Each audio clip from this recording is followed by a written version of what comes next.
And what is going on, everybody? Welcome to Chopping It Up with Coach Krispy Kreme, special edition, as he just finished the North America West semifinals, where athlete Hattie Kanyo, who nobody knew about, nobody knew,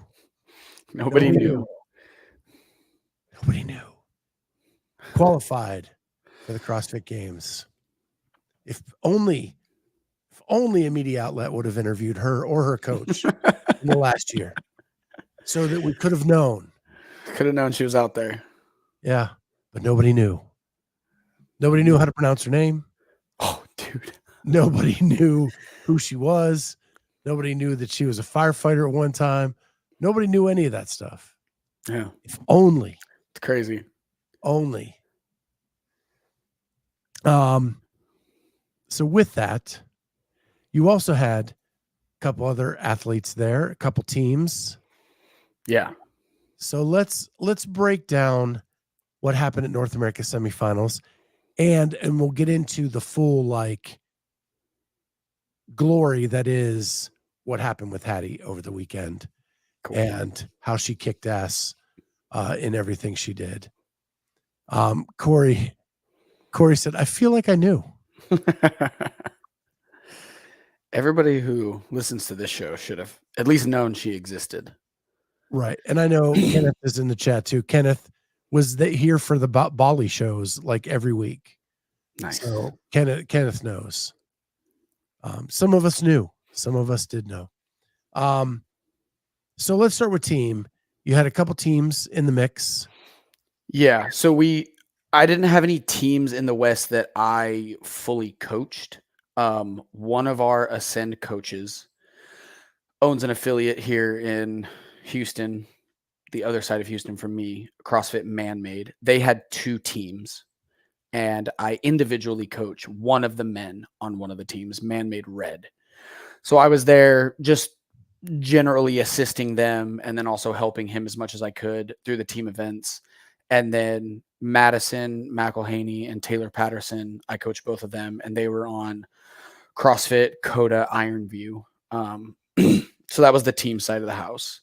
So like I said, not a full team that I had coached throughout the season or anything like that, but I had worked with them, all through quarterfinals and stuff like that, and was just trying to be as helpful as I could. So how did that go down? Was it less pressure filled because you weren't the only coach of that team-ish, or was it just as pressure filled? Yeah, it was a little less pressure filled. The two Man-Made teams, their goal for the season was to make semifinals. So them, we weren't going in with games aspirations or anything like that. So that was a little bit less stress in that sense, like just wanting them to perform as best as they could. And then Madison's team, they did have games aspirations. And so that was just different. Like I didn't know the boys' strengths and weaknesses intimately. They're super fit dudes, but rather than when I have a team I coach fully, I try to kind of help call the plays with, maybe the person who fills that team captain role. And there's always discussion, but I try to really help them fully strategize. Whereas for this, it was a little more conversation, seeing if they needed anything, helping where I could, little technical things, and then just really making sure, Taylor and Madison were squared away. So I would say a little less pressure than if I had coached, a full team of 4. But I still wanted them to do as best they could. And you've been coaching Madison for over a year now. Yes. They just missed 12th place. Yep. So they were a little bit out, but had a little bobble on. We fell behind in that overhead squat event kind of early. Just couldn't make up the ground on the burpee workout, the point deficit. So the running workout hurt them a little bit. Madison and Taylor neither of them would claim to be track stars. Madison has made, and she would, I think, agree with this, her endurance has made leaps and bounds in the last year, much to her disdain because I don't let her touch a barbell very often and I make her run and do a lot of burpees. But we've done what we needed to do. She complex 215 still. Leading up to semifinals prep before we knew the workouts, she snatched 215 easily. So a lot of her strength is still there. She was one of those athletes where we really have to push a lot of aerobic work to get improvement because she just doesn't gravitate toward it. We don't have to dive deep into this because I really want to get to Jacob and Hattie. Sure. But Madison was an MMA fighter. Mm-hmm. What is the difference between endurance for that 5-minute rounds, rest in between, to CrossFit endurance, like a 20-minute chipper? Yeah, I would say if you watch MMA fights, a lot of MMA fighters have a different tempo to them. You have MMA fighters who do like to push the pace. Maybe they come from a wrestling background. They're always moving, trying to grapple, constantly striking, lots of things like that. And then you have MMA fighters who they kind of sit and wait and wait and wait, and then they go, and then they kind of sit and wait again. And I think I haven't went back and watched a lot of Madison's fights or anything, but she's very much a high force production, power output kind of organism by default. And if I had to guess, her style of MMA fighting was probably a little more calculated, and then she would go, and then she would rest, and then she would go. So she's still in a 5-minute time window, but her bouts of effort are explosive, come down, explosive, come down, explosive, come down, versus a steady, sustained push the tempo. I think and this is all by memory, so I could be wrong, but I believe her fighting career was undefeated until her last fight, pretty much all by knockout or submission. Sounds about right. That's what I would kind of figure. Yeah. And fought her whole last fight with like a broken foot. Yes. And still made it, like, went the distance. Yes. Like, so she's complete badass. She is tough as nails, dude. So, and she doesn't have a big package, right? Like, you look at her and you're not going to instantly go, hey, that's power output.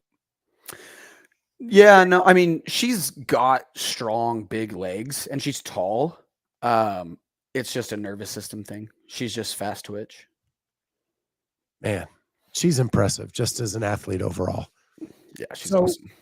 So last question, because you've been working with her so long, is now the goal to go back to individual or to find a better team or make this team better? Any clue yet, or do you need some time? We discussed it a little bit. She did voice to me she really enjoys team. So I think that is probably the direction we want to stay. But in terms of different team, same team, I haven't really dove into that or anything like that with her.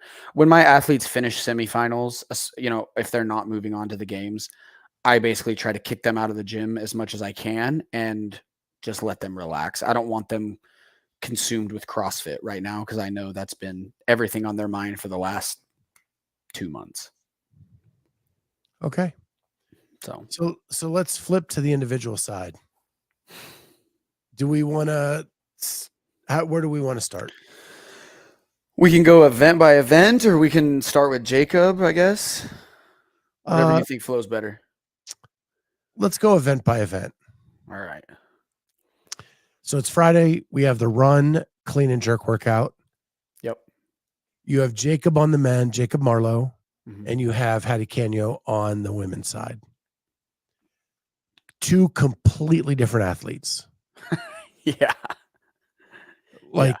And so as a coach, is that exciting for you that you get to like use all your toys and all your tools, or is it harder because they are different?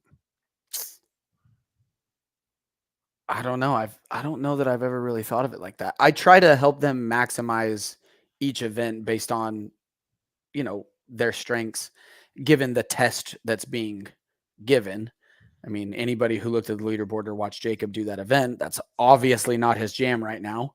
Versus Hattie, she did very, very well in that workout. So it's just different, and it's fun to watch them do different events that lend more toward maybe their strengths or weaknesses. Um, I've never really thought about it from the sense of what I can give them, since the test is the same, and then I'm just trying to maximize their ability to complete the test given their, kind of stats. Okay. So I think the men were up first, or regardless, they're going to be in our world. That's fine. So Jacob goes into this. It's damage control because this is not his jam. Yeah. What's your advice to Jacob? So he did that workout in testing here in Houston, barely finished it, walked here in Houston when he did it. So we went into that workout with the only thing I told him was make yourself proud. Like, I don't care. I knew the field was going to do what it was going to do. We can't change how fast and how long you can run that fast right now. So I told him, pull yourself up the stairs to save your legs. I told him the pace I wanted him to aim to hold on the runs based on what we did in testing, and then a little bit of variance for the counting the stairs and the fatigue. And I just told him to go out there and make himself proud. That was it. And at the end of that, did he make himself proud? Yeah, he finished the event. He didn't get last. He didn't walk. So he stayed tough through the whole thing. He stayed tough on that last round when he had to run, I know, harder than he wanted to get back to the bar and finish the workout. So I was proud of him. I was proud of him for that workout. And that workout kind of highlights something that we can talk about Jacob kind of toward the end of the conversation, and like his future maybe. So then Hattie's up. Yep. Hattie's in the big girl heat, because she came in qualified 6th or 7th. 6th, yeah, after the penalties. Yeah, so she was way up there and yet still nobody knew who she was. She goes into the event, and it's actually it's a good event for her, right? It's a great event for her. So what is the conversation between you and her? I told her, so she had a pace for the run that we were going to aim to hold based off what we had done in testing. And we knew the plan was very quick singles on the clean and jerk. And I told her before the event, I said, run the first one at your pace or around your pace. And then, because there was a lot of question, how am I going to feel after the stairs? I had made her run. There were some hills and stairs behind her house in Canada. They call them the coulees. I don't know why they call them that. I don't know what that means. But I had made her run those when they announced they were going to Carson, because I had a feeling they were going to run the berm to get her prepared for that. So I said, hey, go run the first one around the pace, and then you're going to know everything you need to know about how to approach the run after that first run. You're going to get informed on everything you need to know. And then you just need to run your race. Like, don't worry about what anybody else is doing. It's a 5-round workout. Run your race and, be tough at the end. So that was the advice I gave her for that one. And they all came out way hotter than the pace, but she's a good enough runner that she could hold on to that pace. Nice. And so, she's good at moving a moderate barbell too, right? She's great at it. Yeah. She's great at moving a moderate barbell. Kenneth, yes, Hattie is Canadian. You know the show. We are Canadian bias by nature. I'm surprised you had to ask. Get it together, Kenneth. So where'd she finish in that first event? I should pull that up. Third. So off to a banging start. Great start. And then you're done for the day. Yeah, and that was huge, really, I think, for the weekend, and also for me as a coach, especially for Hattie. I mean, obviously Jacob didn't have a great start, but the goal wasn't, we knew Jacob wasn't going to be qualifying for the games this year. Like that wasn't the goal we went into semifinals with. But last year at semifinals with Madison, Hattie, Kelly, in particular, we had a really, really slow day one.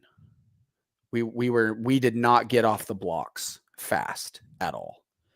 And so as a coach, something that was on my mind a lot was I wanted Hattie to come in on that first event and have a good start to the weekend. And then you get to ride that into the next day. There's no second event that day that maybe doesn't go well or anything like that. Like you have a good finish to that first event and you get to carry that into the next day. So I was stoked for that. So how do you treat the rest of the day? Is it just recovery? Is it get some fuel, do you have a scheduled plan for the rest of the day now? So they finished that event. I want to say it was kind of getting into the evening a little bit.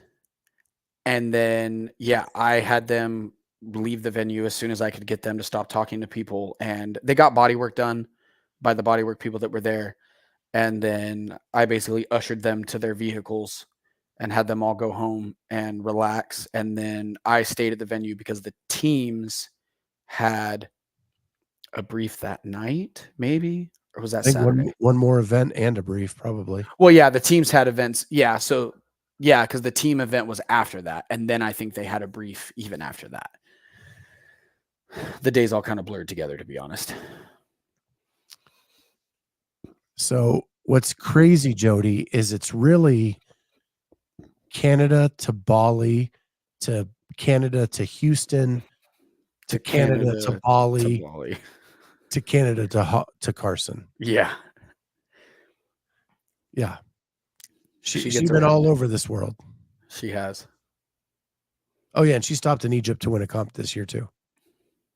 But nobody still knew about her. Yeah. Okay. So then you get up the next day. You come in for event 2. Event 2 is front squat, double under, toe to bar. There we go. I got you. And again, 2 different athletes. Yeah.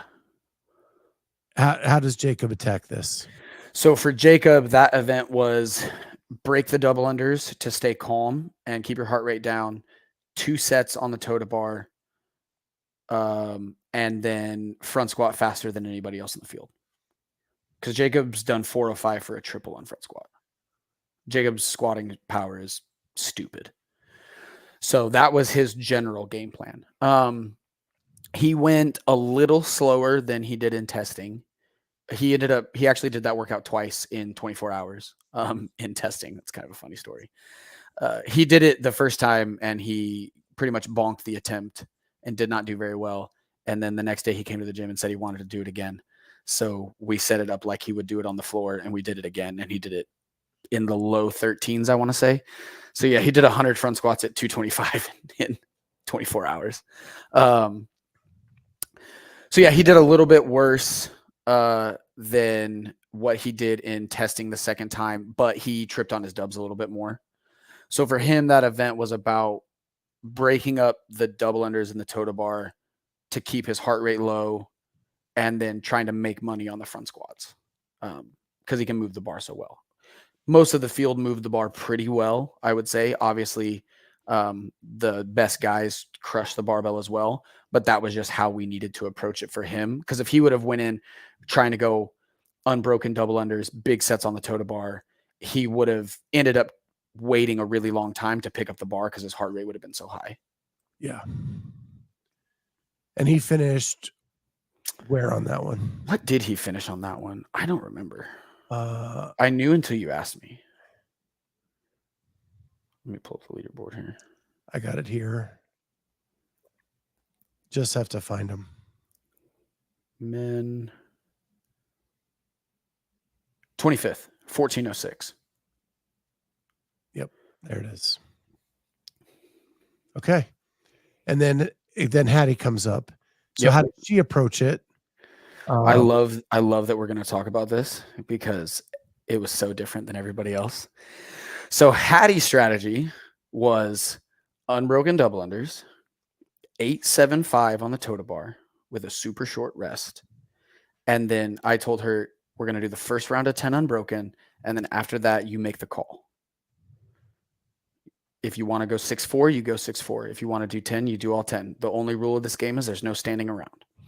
And she went 10, 10, 6-4, 6-4, 10. And she went 8-7-5 on every set of total bar. Maybe she went, yeah, I think she still went 8-7-5 on the fifth round. She tripped twice on the last round in the 100 double unders. And if you listen to the podcast world, if you listen to the media, everybody said you had to go unbroken on the front squats to do well. And she got 7th place on that workout. And if she didn't trip twice on the double unders, because when we did testing rounds, she did the double unders unbroken every time. If she didn't trip twice on the dumbbells, she would, or on the double unders, she wouldn't have been in that race at the end, which was also super cool. But and she would have gotten 3rd or 4th in that workout, breaking the front squats twice.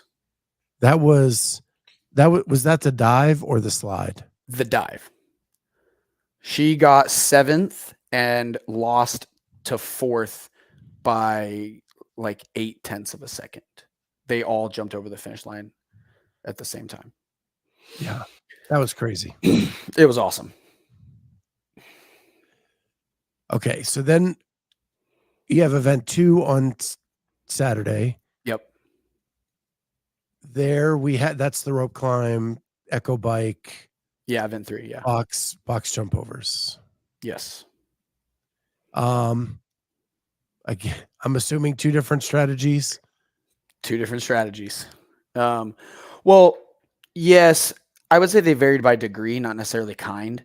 For Jacob, it was we need to be tough on the bike and aim to hold that pace and then try to recover on the box jump overs. He's not the tallest guy ever. And actually, when he has to step down, it tends to blow up his legs a bunch, especially on that big box they use. And that one didn't go, I would say, as well as he would have liked, probably. But he beat his training time by 2.5 minutes or something stupid. Wow. So, can't complain about that. But that one, yeah, was 39th at a 12:08. And just the fitness isn't there yet on that one. The legless were nothing. It was just the fitness on the bike. So then Hattie attacks it. Mm-hmm. She's a smaller athlete. I'm assuming the bike is not hammered for her. It's not hammered in the same way, but I gave her a tough target pace. And if you actually, I don't know if you can tell on the live stream, if you watch, she was getting off the bike at the same time or sooner than Abigail Dommett every time, who's a much taller athlete and very powerful. Hattie's good on the bike. And for her, though, her legless rope climbs are very strong. And I don't know if this is public knowledge at this point. It should be, because I think all the athletes know about this. That rope is not 15 feet. The rope they use at regionals is not 15 feet. The rig's not that tall. It's probably to the crossbeam 14 feet. Okay. So knowing that, our theme on that basically was we're going to win on the rope and the box jump overs, because there is going to be a decent amount of athletes who take a pause before they get on that rope, and we're running our transitions and we're fearless up the rope every time. And that's exactly what she did. So she finishes 4th on that event. Yep. And at this point, she is now the leader in the clubhouse going into the final day. Yes. So that's got to have all kinds of feels, right? Yeah, to a point. The theme Hattie and I had going into this weekend was we're going to focus on ourselves. We are going to do our game plan. We are going to execute what we know we need to execute. We're going to run the race our way, and we're not going to worry about what other people are doing. And we're just going to keep our head down and focus on things one event at a time. As she was the leader in the clubhouse, it was hard not for that to be made aware to her. But she had no intention of looking at the leaderboard all weekend. She would finish an event, and like she finished the second event and asked me, is that good enough, for what we're trying to do? And I said, yeah, like, you're fine, don't worry about it, because I knew she got top 10. But yeah, our whole kind of mindset and our conversations was, we're running Hattie's race. We're not worried about how other people are going to do this, because they're not you. So that was the slide, right? That was the slide. Yeah. And that got her a couple places. Yeah. If not one, if not two.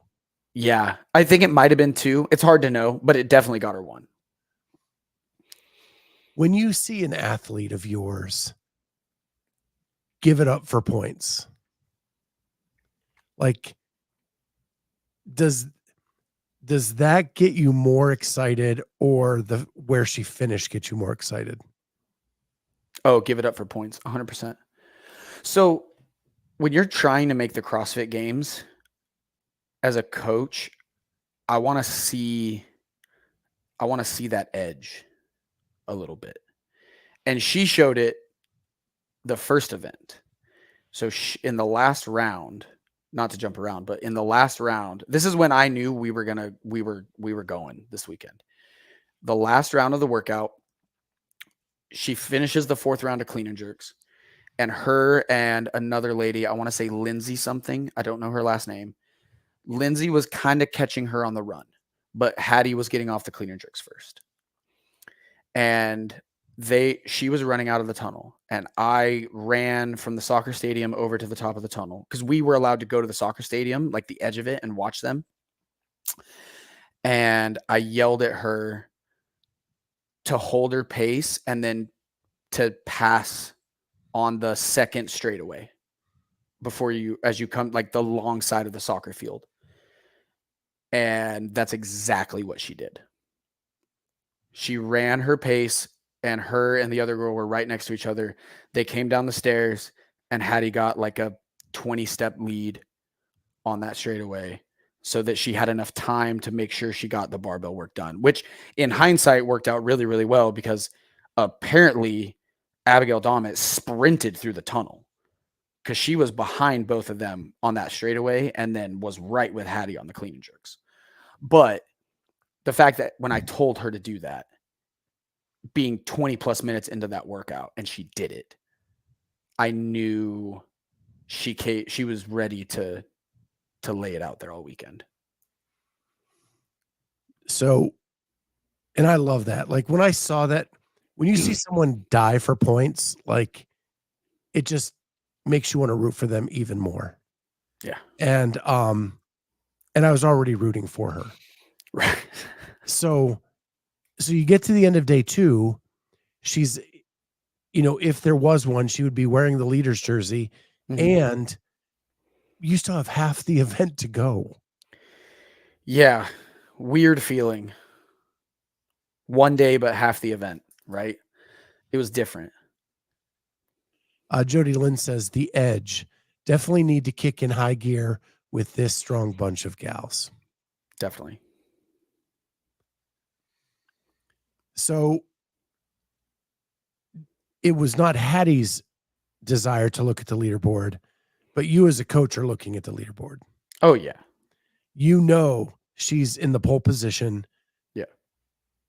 Does it change? How do you make sure it doesn't change your game plan? Well, if it ain't broke, don't fix it. I mean, like, we went into the weekend with the mindset of, we're going to do our game plan and our strategy and execute the way we know we should do these workouts. Don't get to halftime if it's working and change it. Right? Well, apparently you're not a Chicago Bear fan, because we would get a big lead, and then at halftime they would go to a conservative mode and then lose the game. Gotcha. Yeah, we were not trying to do that. So that's just what I'm used to watching every Sunday in the fall. So that's why I had to ask. Fair enough. Yeah, no, my mindset was to keep approaching things the same way we had all weekend. The way we were warming up, when we were warming up, what we were doing, the conversations we were having, like reinforcing to her, our game plan is our game plan, tunnel vision, and then you can race at the end. Yeah, exactly, Corey. If it ain't broke, don't fix it, man. Like, leave it the hell alone. yeah. Yeah. If the Ferrari is running well and winning, don't touch the engine. Don't touch it. Don't do anything different. So, Yeah. but yeah, it was an interesting feeling going into Sunday with, 300 points up for grab. And then Corey, just as another football fan, the Saints game plan used to be, if it ain't broke, break it. Ah, classic. Yeah. So now you go into Sunday and we start off with the handstand workout. Mm-hmm. And I remember talking to Hattie a long time ago. She loves being on her hands. She's great on her hands. I think she told me it's her favorite thing. She's really good on her hands. Like, really good on her hands. So then my only question going into Sunday was, how is she on the row? Yeah, I think so. I mean, the girls who beat her, if you go back and look, it was the row pace. Alex Kazan was rowing a freaking 145, which is crazy. But she would catch girls on her hands, especially when they had the down and back section, the middle 60 down, 60 back.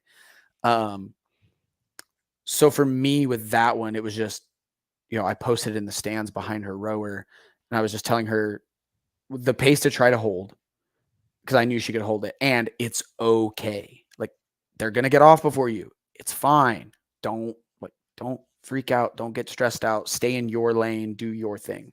Right. So she finishes 8th in that event. Correct. So all solid top 10 finishes at this point. Mm-hmm.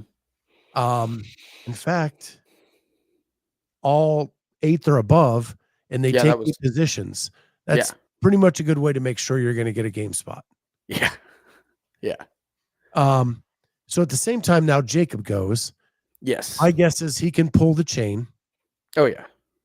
Yeah. How is he on his hands?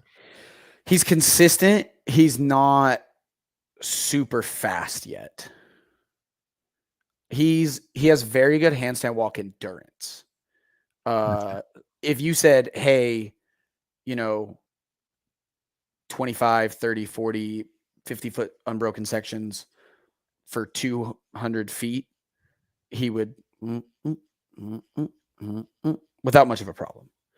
But we have some room to go on speed. So okay. I was really proud of him for that workout, because the third workout, we didn't have a lot of urgency in our transitions. And he had a lot of urgency in his transitions, and he was going out there to compete on Sunday. So it was good. Yeah, the one thing I noticed with Jacob is he'd seem like a different athlete Sunday compared to the other 2 days. Well, if we look at those events, he knew some home runs were coming down the pipe. Yeah. Yeah. So, okay. So then we go into event 5, the snatch ladder. Mm-hmm. Let's go Jacob first, because that's something he does very well. Oh yeah. What was your pacing strategy with him to make sure he didn't blow up on that? I told him I didn't want him to push 185 through 120 or 225. And I wanted him to try to be in a position where he could get to 245 and just drop the hammer. Jacob, so he missed 2 at 245 in this event. He flew a little too close to the sun, and he still had the 4th best time. Jacob's advantage in a workout like that is if he gets the bar over his head, his lockout is very, very good.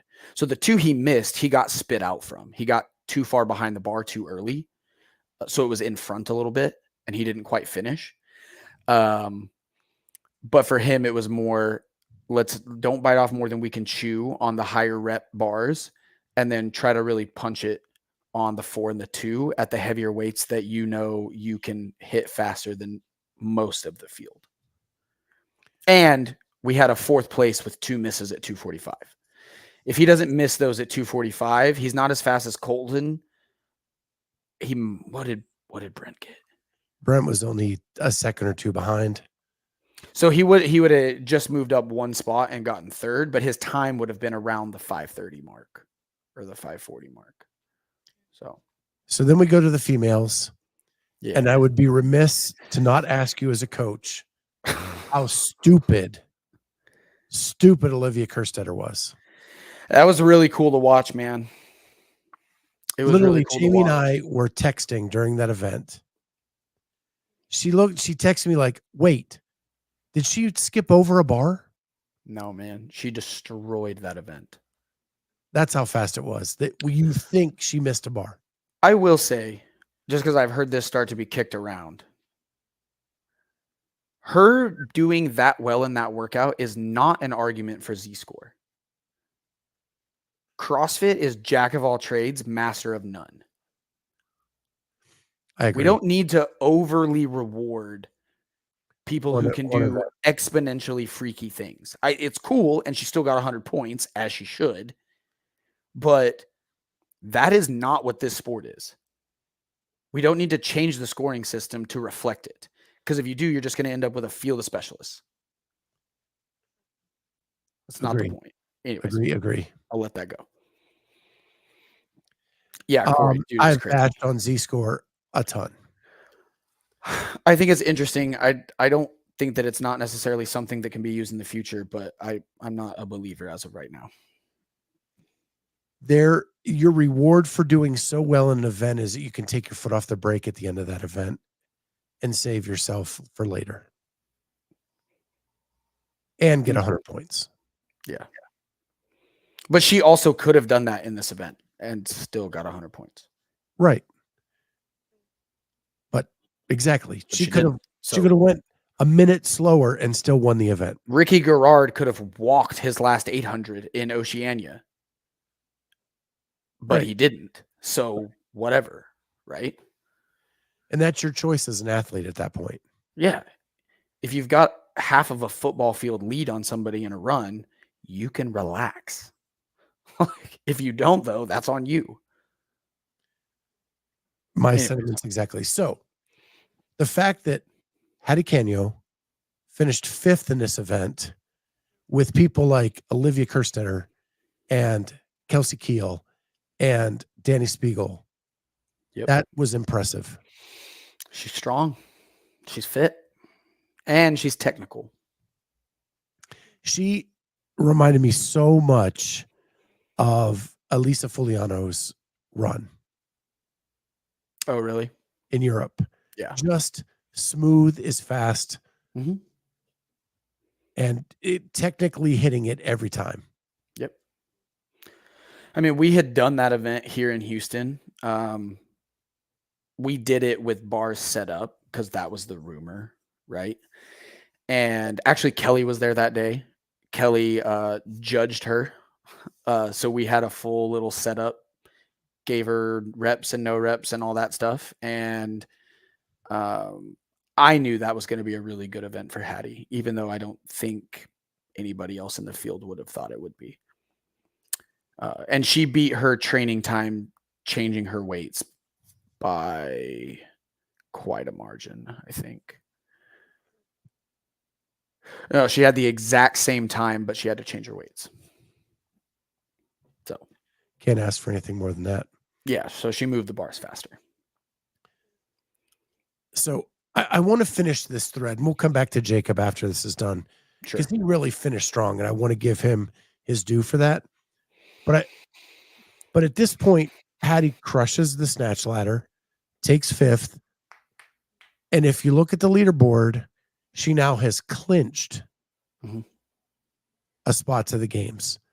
She doesn't even have to go out on the floor for the last event to have a spot to the games. That's pretty cool. So when she goes out there, does she know this? We didn't discuss it. I think she knew that it was highly unlikely anything could happen. I don't know how much she was aware of the points rather than the placings, but I know she wanted to go out on a good foot too, right? We didn't talk before the event like, just, coast her in. We were going out there to do the same thing we've been doing every other event. Because she had a 105-point lead on Mhm. ninth place going into the last event. So there was no way possible for ninth place to get above her. Yeah. The reason I ask is the last event becomes her worst event. Yeah. Yeah. So did any part of her mind relax in that last event? And I know, and I'll say it, I don't want you to say it because we don't need any vendettas. There was a shitty call of a no rep in the middle of that workout for her. There was, but And again, I don't want you to say this publicly. I'm saying it publicly. There was a shitty call and made her go back instead of back a foot to go behind the line, go back a full section back. And when your grip is shot, that is a huge penalty. I think for me, where my head is at with that, and I've thought about that a lot, whether the call was whatever the call was, that's on me, not her. So the rule is if you appeal in the final, you have to appeal on the floor. And so she gets through the event, or she's doing the event. The no rep happens. She comes, she has to stop. She looks at me in the crowd. I'm yelling at her one section at a time. Don't be risky. Just get it done because I know we're good. Like, just finish. It's okay, right? And I could tell she was upset a little bit. And I was so focused on, because the goal had been to come and make the games. So when she finishes, as soon as I could get her attention, I told her, I said, Hattie, you're going to the games. It's okay, right? We did what we came here to do. I should have just told her to appeal it, right, wrong, or indifferent. Because I couldn't see her foot from where I was, right? She was coming toward me. I'm up in the stands. And if she would have appealed and they'd have said, no, the call on the floor stands, then it wouldn't change anything. And if it would have changed something, it would have changed something for the better for us. So for me, I walk away from that. And I was actually really, really, really upset with myself that night about it, because that's my job as a coach, is to remember those things. And the analogy I made, right, and this is right, wrong, or indifferent, people like whatever, I don't care what people say, is Belichick and Saban don't forget. They know when to throw a flag in the playoffs. So whether the call on the floor was right or wrong, whether she stepped on the line or not, the end result of that is completely on me, not on anybody else. But if there's a time to make that mistake, it's after you've already clinched. Sure. Yeah, I can't be mad about that. So now you've learned this, right, in a situation that doesn't affect her games ticket. right. And moving forward, now you won't forget. Yeah, I won't forget that ever again. Yeah, and I will say, from a, performance setting, obviously the callback was really costly on her grip. That workout didn't go to plan from what, we had tested and how we were feeling. And that's something, she and I discussed a bit, but we're going to talk about a lot more as we move into games training and things like that. And how we want to attack what we think might have been the issue there. Was it fitness? Was it a particular movement? I mean, obviously it wasn't fitness. It's not a fitness test, but was it a particular movement, or was it where we were mentally at the end of the competition, right? Like those kind of things. And that stuff she and I will dive into. But I definitely, 23rd on that was, we didn't go into the weekend knowing, okay, this is going to be our one, right? She had done testing intervals of it and put up very competitive times. So sometimes shit just happens. But if that no rep doesn't happen and she doesn't have to pick up the dumbbells twice and move them back a full thing, she doesn't finish 23rd either. Scott, if she got over the line less than a second faster, she doesn't finish 23rd. If you go look at the times for the event. Yeah, well, like even with all that, like, yeah. So then you finish the weekend, you've achieved your goal, but your finishing event is not optimal. Sure. She's interviewed after the event and they ask her what she's going to work on between now and the games. And she immediately says heavy lunges. Yeah. Because that is what a competitor does. They don't think about the stuff they did well. They think about the one thing they did wrong. Mm-hmm. How do you now talk to her about that to say, listen, we accomplished something really good and we're going to fix some holes between now and the games? I mean, it's just that, really. You know, when she came back to the athlete area, we talked and she was a little sad about it. And I just said, you know, we did what we came here to do.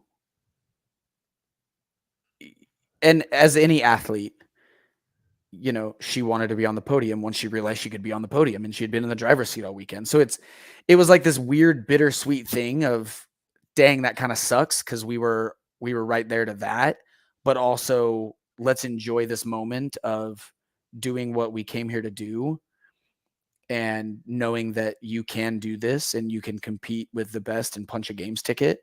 So for me, at that point with her as a coach, I didn't want her ruminating on that moment.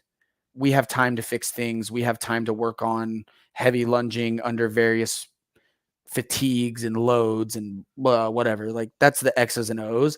I wanted her to enjoy the punching of the games ticket still, and finishing fourth, having a game spot clinched before the last event in a stacked field of women. Like, she did an amazing job all weekend. And so that's what I wanted her to kind of feel and have in that moment, rather than beating herself up over that event. Right.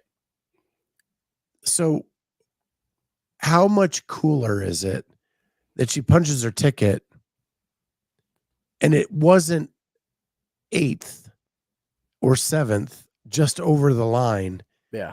She was competing with 2 of the top 5 women in the world, and Abigail Domet and Emily Rolfe. Yeah. I knew she could. You know, nobody. This year has been really fun with Hattie. Like, I only coached her. Clear. She took 4th, but she tied Ariel Lawman. Right. I only coached Hattie for a brief time last year prior to semifinals, you know? And so this year has been a lot of me learning her and getting to know what she needs more. And I don't know, it's just really fulfilling to see her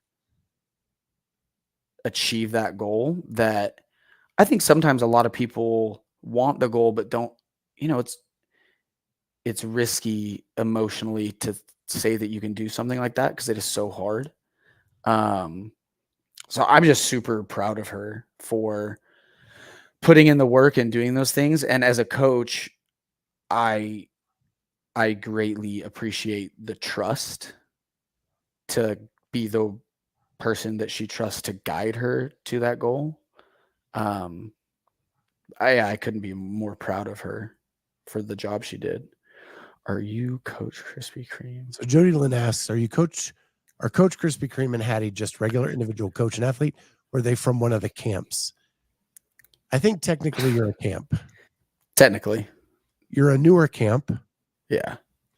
And for people who don't know, Tristan, so his real name is Tristan Patrick. We just call him Coach Krispy Kreme on the show. So dubbed by Kenneth DeLapp. Well done, Kenneth. And he coached Kelly Baker last year to the games. And with that, he was coaching Hattie, Madison, McElhaney, Jacob, Savannah. Yeah, a ton. Yeah. And you're still coaching a lot of athletes, but you're a newer camp. You're a newer coach to the scene. So what I think is cool is Kelly and Hattie and Madison and Jacob putting all their trust in you as a new coach shows how good you are. I like to think I know some stuff. You don't have the resume of Justin Cutler or Maxwell Hodge or Ben Bergeron or, Yeah. So, but a lot of people put their trust in you, and you have proven that you are up to the task by far. I appreciate it. I put a lot of time and mental effort into it. Probably an unhealthy amount, but I don't have as many years of experience to be comfortable, maybe, or as easily comfortable with what I put on a piece of paper as some of the other coaches. So Jody, he is the head coach at Ascend. That the shirt he has on right now, Ascend Athlete, and they're in the Houston area. Yeah. But Hattie lives in, and one thing that they learned, and I want to have Hattie on with you at some point to talk about like what you guys learned last year and the big changes you made this year that changed her whole world in this journey. But I think that's way too long for this show. Sure. So, and that's what I respect about you most is you tried one thing, you went back to the drawing board after talking to your athlete, and this year you did a completely different thing. Yeah. And so I think that's what's really cool. So let's finish up Jacob, and then we'll talk about Jacob. So Jacob finishes the last event in 13th. I think so. Place maybe 12th. So he has a good finish with a 4th place and a 12th finish. Yeah. Now looking at him for the off season, is it all running? Is it all burpees? Is it the Madison McElhaney approach with Jacob? It's a refined version of it. Yeah, I've learned some things since even Madison's off season that I want to incorporate with Jacob, and I mean a lot of my athletes, but especially those power-based athletes for their off seasons. But I'm really excited for Jacob's off season. There's going to be a lot of running for sure. There's going to be a lot of, some pulling work and things like that. You and I had texted a little bit about this, and I'm really excited for Jacob's off season and his next year. We've cleared quarterfinals now, pending they don't change how many people go. He no longer needs to be concerned with qualifying through quarterfinals very much. We just need to make sure we're polished enough at that point, and then we'll know, if semifinals is very close to quarterfinals, then we'll be very polished. But if there is, 8 weeks or something, then we'll still be kind of building and making sure that his sword is getting sharper. But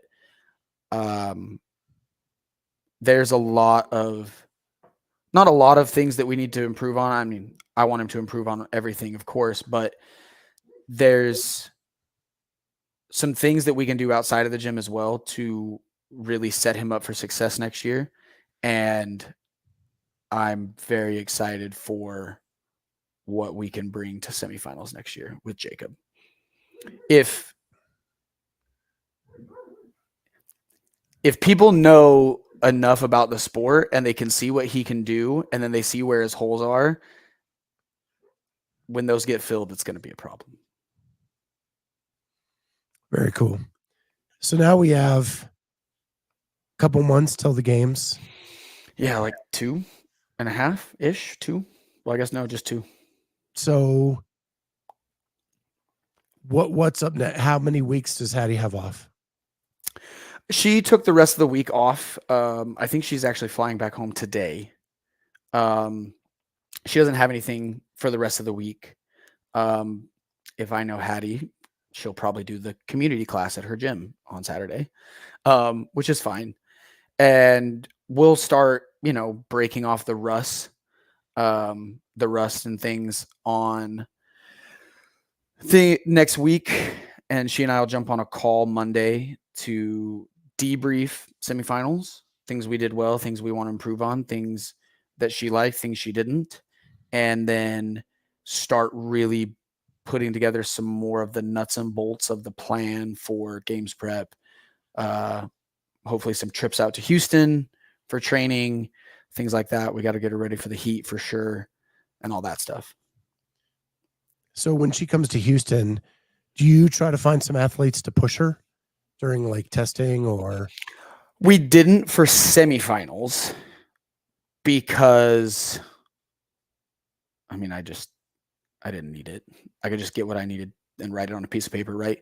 For games prep, yes, 100%. I will be volunteering sacrificial lambs to do workouts with her. And it's really not that hard. And it usually is very fun for everybody. It's, okay, Hattie's doing this weight, you're doing this weight, and maybe this reps, try to beat her. It's good for everybody. So, and it's a lot of fun. So yeah, we have a decent number of Ascend athletes that are in-house, some fit people who just go to the gym as well, who like to jump in on stuff. And I'm sure I'll make Jacob come up here if there's anything long she's doing. He can volunteer for that too. But yeah, it'll be a lot of fun. Sorry. No, we'll be rooting, of course, as always. We'll do these every week, every couple weeks, checking in on everything and all the stuff going on in the CrossFit space. Super stoked to see you, man. Thank you, man. I appreciate it. Probably see you Friday. Yeah. Yeah. I get in Thursday. So yeah, I'll see you Friday. Gotta go lock it up for the team now. Yeah. Good times in Knoxville over the weekend. I've never been. It's all right. All right. Fair enough. Been there a couple times. Listen, I've said it on this show a million times. I love going to semifinals more than I love going to the games. Yeah. The story's better. The tension's better. The access to the athletes is better. Yeah. Everything about semifinals is so much more fun than the games. The games is on lockdown. It's a show. Yeah. It's on ESPN. You know, everything is like tick, tick, tick. Yeah. Semifinals are freaking wild. I can't say that I love the tension of semifinals as much as you do, but I appreciate that you. If you were a spectator, isn't that why you watch sports? Oh yeah, totally. Right. I still battle hard with. I'm fine until I go sit down when they're going on the field, and then I immediately want to throw up. Immediately. It doesn't matter who I coach. It doesn't matter if it's, like an intermediate level athlete that I'm working with at TFX. When they go on the floor, I get sick to my stomach. Dude, all I do is interview these people and talk to them and sometimes become their friends. I get emotional on the final day. Like when I know people are just damn good people, I want them to succeed. And like when they miss it, I get emotional. Yeah, I feel Hattie that. had a bad first day and I talked to her in the hallway, like I was crushed for her. Now that I've been doing this a little while, I've started to develop friendships with other coaches and meet some of their athletes and, friends of friends that I coach. And it's tough when people you like don't do well. Like, it sucks. It does. But that's why we love the sport. That's why people watch it. Yep. And hopefully we find a way to make this thing work better. Only way, what is the saying? The only way forward is through. And where we're at after the attendance in California, only way is up. Yeah, that's true. It was stands were thin. Granted, obviously I could have cared less, but the stands were thin. But if people don't come, we don't have a sport. Yeah, totally. Right. So, yeah. Corey says the obstacle is the way. Corey, don't be dropping some stoicism in here. I'll have to start sending you stuff on Instagram. I wish Corey was going too. He says he wishes he was going. That'd be cool. The guy's a freaking blast to hang out with. I listened to like half of y'all's podcast the other day. It was funny. He's a good dude. So good. Yep. Yeah, we had a blast at Masters Fitness Collective last year. But yeah, should have heard the after show. The after show, I think, was funnier than the actual show. We should have left the tape rolling. Just let it go, man. Just let it go. Yeah. So with that, thank you everybody for being in the chat. You guys have been awesome. Thank you, Tristan, for being on. And we'll do this again in a week or two. Yeah. Talk about how Syndicate goes. Yep. With that, we will catch everybody next time on Chopping It Up with Coach Krispy Kreme. Bye, guys.